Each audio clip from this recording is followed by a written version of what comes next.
All right, so in chapter 2.2, what we are talking about are some of the early people that are associated with microscopes. So it's a very short section. We're just going to go through a couple of people that are associated with our early microscopes and the two different types of microscopes back then.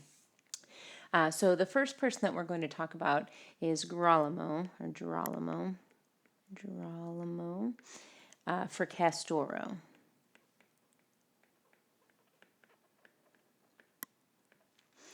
And he is regarded as the first person to really postulate that disease is spread by these tiny invisible things that he called seminaria, or seeds of contagion. So he was the first person to say that that disease were caused by these little things that we couldn't see that are able to be transferred. And in fact, that they were able to be attached to objects and then be transferred from those objects to people and from person to person. So he was the first to postulate that disease was spread by tiny, invisible seminaria, or seeds of contagion.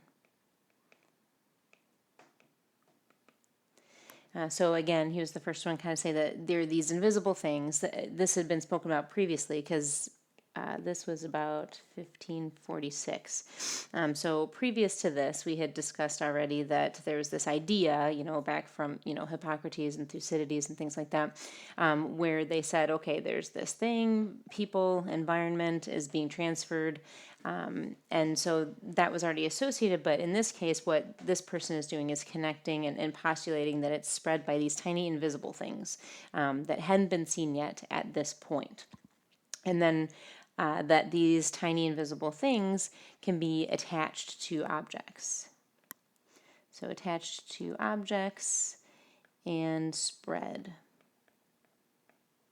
from person to person. Oops.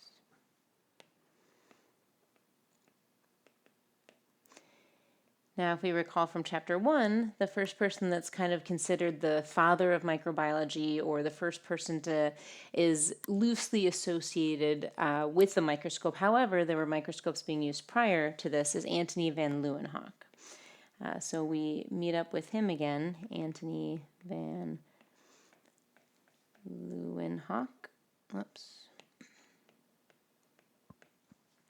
So again, Antony van Leeuwenhoek, he's considered the father of microbiology.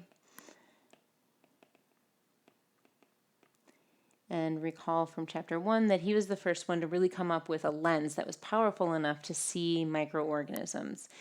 So he actually worked fabrics and cloth, and then he actually developed a lens that could see microorganisms, and therefore all of our kind of microscopes past that really were more powerful. So again, that was in about 1674. And the first to make a microscope,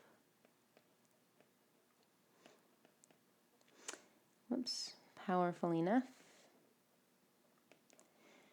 to see microorganisms. So, but again, he wasn't the first to make the microscope. And in fact, he used what's called a simple microscope.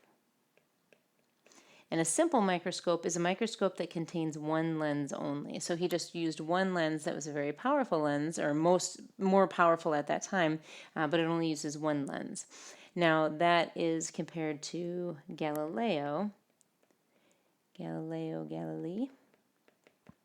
He also was using microscopes. However, he used a compound microscope. And a compound microscope is a microscope that uses two lenses or more. So it uses two or more lenses. And Galileo Galilei, the same guy that looked up at the stars, the astronomer, he used the compound microscope to take a look at insect parts. So he wasn't looking at microorganisms, which is why, again, he's not associated with having a lens that's powerful enough to look at microorganisms or first identify microorganisms, but he was looking at insect parts.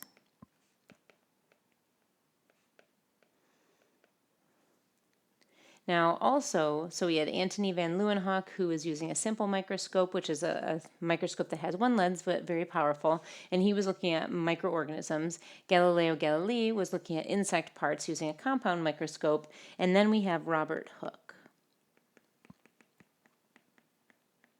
And Robert Hooke, in about 1665, he was also using a compound microscope, so just like Galileo. So compound microscope, 2 lenses. And what he looked at was he was the first one to identify what we now call our cells. So he was actually looking at cork. And when he was looking at this cork, he noted that he saw kind of these, what were called cells, these little individual rooms. And so when he saw these little individual rooms, of course, they were dead. It was dead cork, so they didn't have all the organelles and things like that on the inside. But he considered them little caverns or bubbles or boxes. And what we now call cells, what he was seeing were the cell walls of that plant. So he is credited to be the first person to actually identify and see cells, or what we now call cells. So first to identify cells. I'm going to put that in quotes.